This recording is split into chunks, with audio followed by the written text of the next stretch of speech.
When goods are shipped from one country to another, they are subject to risk while goods are in transit. There are a lot of risks which might result in loss or damage to the cargo.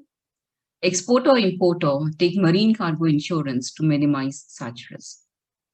There are primarily three types of marine insurance: hull insurance, which covers loss or damage to the vessel itself; cargo insurance covers loss or damage to the cargo; and the freight insurance is to cover loss of freight income.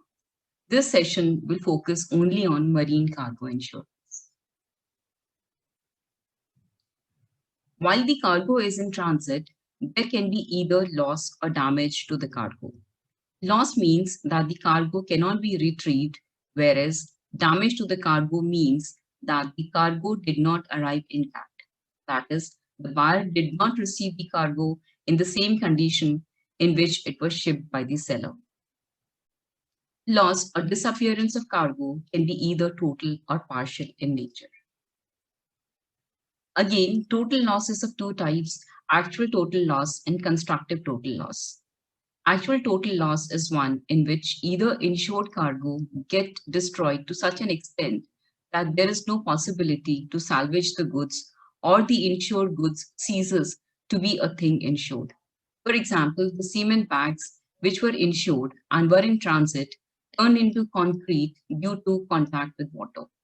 Also, when cargo is irretrievably lost, then also it is actual total loss for the insured.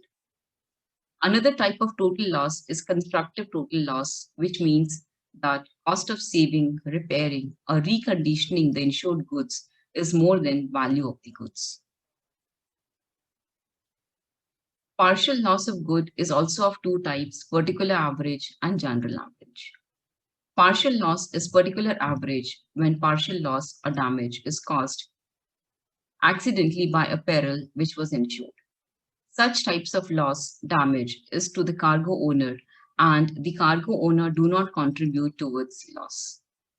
Whereas in case of general average, cargo gets lost or damaged due to extraordinary sacrifice for common safety.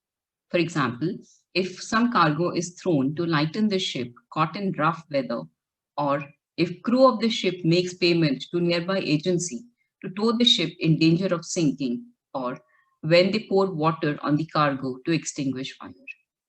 In case of general average, loss is borne proportionately by all having interest in vessel and cargo. Insurance is based on four principles, which are principle of insurable interest, principle of utmost good faith, principle of indemnity, and principle of causa proxima. In the subsequent slides, we will discuss in more detail about each of these principles.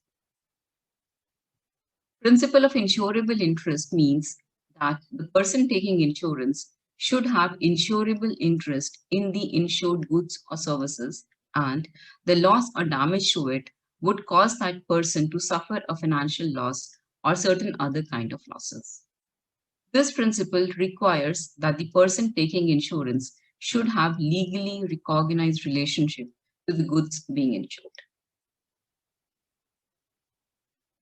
According to principle of utmost good faith, insured must disclose to the insurer all the facts or circumstances which are known to him, or which ought to be known to him in the ordinary course of business. For example, if cargo needs to be stored at a particular temperature, then this information should be shared with the insurance company. Principle of indemnity means that insurance will place the insured in the same financial position after a loss as he was in immediately prior to the occurrence of an event that results in loss. Contract of insurance indemnify a loss resulting from risk covered under the policy. According to principle of causa proxima, insurer becomes liable to pay for the loss if the insured peril or risk is the proximate cause of the loss. Insurance company will not indemnify the insured in case of theft due to faulty packaging, but will indemnify the loss if the ship had sunk. Let us look at few more examples of losses covered under marine cargo insurance. Insurance company will indemnify the insured if the loss or damage to the cargo is due to the following reasons: heavy weather, lightning, and assailing thieves, fire or explosion, vessel being stranded, sunk, or burnt, collision or contact of vessel with any external object, including ice, except water, jettison, that is to throw things, fuels, etc., from a moving plane or ship in order to make it lighter, bursting of boilers, latent defect in machinery or hull, faults or errors in the navigation or management of the vessel, discharge of cargo at the port of refuge or distress, fumigation of the vessel or dock, while ashore, sprinkler leakage, earthquake, cyclone, hurricane, collapse of docks and flood, or accident during loading or unloading from the vessel. There are various types of perils or exposure or hazards which are covered under marine cargo insurance. Some of them are maritime perils, extraneous perils, war peril, and strike perils. Scope of cargo insurance policy depends on the risk covered in the insurance policy. Maritime perils is of two types: act of God, that is, when the loss or damage to the cargo is due to earthquake, volcanic eruption, lightning, entry of sea water into the vessel, washing overboard of cargo, and damage due to rainwater. Or it can be man made event in which loss or damage is due to fire, explosion, smoke, water used to extinguish fire, piracy, barratry, deliberate damage, vandalism, sabotage, arson, etc. Apart from maritime peril, there are three other types of perils: extraneous perils or incidental perils to which cargo is exposed. For example, fault in loading, keeping or carrying and unloading of cargo, pilferage, non-delivery, improper stowage, wave impact, etc. War perils covers loss due to war, including civil war, revolution, rebellion, etc., and capture, seizure, arrest, or detainment of the carriage during war, civil war, revolution, abandoned mines, torpedoes, bombs, or any derelict weapon of war, etc. Lastly, strike peril covers loss or damage to the cargo caused by strikes, lockouts, labor disturbances, riots, civil commotion, and by any terrorist acting with political motive. In marine cargo insurance, there are sets of terms for insurance policies which are internationally recognized and voluntarily adopted in many countries. These terms, known as Institute Cargo Clause, define the peril or risk covered by the policy.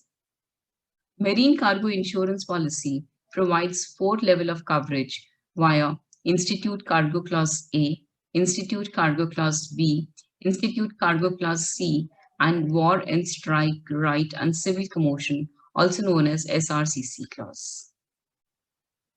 Institute Cargo Clause A provides broadest coverage and covers all risk or loss or damage to insured cargo except as excluded by General Exclusion Clause, Unseaworthiness and Unfitness Exclusion Clause, War Exclusion Clause, and Strike Exclusion Clause. General Exclusion Clause includes willful misconduct of the assured, ordinary leakage, loss, wear and tear, insufficiency or unsuitability of packing or preparation of insured cargo, inherent vice or nature, delay, insolvency or financial default of owners or operators of the vessel, weapon or device employing atomic or nuclear fusion, fission, or radioactive force. Whereas unseaworthiness and unfitness exclusion clause includes unseaworthiness or unfitness of vessel or craft, or it can be unfitness of container or conveys. Institute Cargo Clause B covers loss or damage reasonably attributable to fire or explosion, vessel or craft being stranded, grounded, sunk, or capsized, overturning or derailment of land conveyance, collision or contact with any external object except water, discharge of cargo at port of distress, earthquake, volcanic eruption, or lightning. It also covers loss or damage caused by general average sacrifice, jettison or washing overboard, entry of sea, lake, or river water into vessel, craft, hold, conveyance, container, or place of storage. Total loss of any package overboard or dropped during loading or unloading. Institute Cargo's Class C covers loss or damage reasonably attributable to fire or explosion, vessel or craft being stranded, grounded, sunk, or capsized, overturning or derailment of land conveyance, collision or contact with any external object except water, discharge of cargo at port of distress. Also, it covers loss or damage caused by general average sacrifice, jettison, or washing overboard. Earthquake, volcanic eruption, or lightning are not covered under Cargo Class C. Also, entry of sea, lake, or river water into vessel, craft, hold, conveyance, container, or place of storage is also not covered under Cargo Clause C. Institute War Clause covers loss or damage caused by war, civil war, revolution, rebellion, insurrection, or civil strife. Capture, seizure, arrest, restraint, or detainment. Derelict mines, torpedoes, bombs, or any derelict weapons of war. War clause do not cover general exclusion clause and unseaworthiness and unfitness exclusion clause. Institute strike clause covers loss or damage caused by strikers, locked out workmen, or persons taking part in labor disturbances, riots, or civil commotion, or any terrorist or any other person acting with a political motive. Strike clause do not cover general exclusion clause and unseaworthiness and unfitness exclusion clause, and also loss or damage or expense from the absence, shortage, or withholding of labor. Also, loss due to war, civil war, revolution, insurrection, or civil strife. Therefore, the policy which provides widest coverage is the one which consists of Institute Cargo Clause A, Institute War Clause, and Institute Strike Clause. After discussing all the nitty-gritties of marine cargo insurance, one question which comes to our mind is who is liable to take insurance? Answer to this question is that it depends upon Incoterm agreed between exporter and importer. For example, in case of CIF Incoterm, exporter is liable to take insurance cover, whereas if the Incoterm agreed between exporter and importer is FOB, then importer is liable for taking insurance cover. Under marine cargo insurance, insured can take insurance coverage up to 110% of CIF or CIP value, as insured can insure himself against loss of expected profits as well. However, the coverage can be up to 120% or 130% if both exporter and importer agree for the same. Lastly, in case of loss or damage to the goods, insurance claim is initiated by the importer or exporter. Few documents required for filing claim are ocean bill of lading, airway bill, post office receipt, original marine insurance policy. Insured must ensure that insurance date should not be later than the shipment date.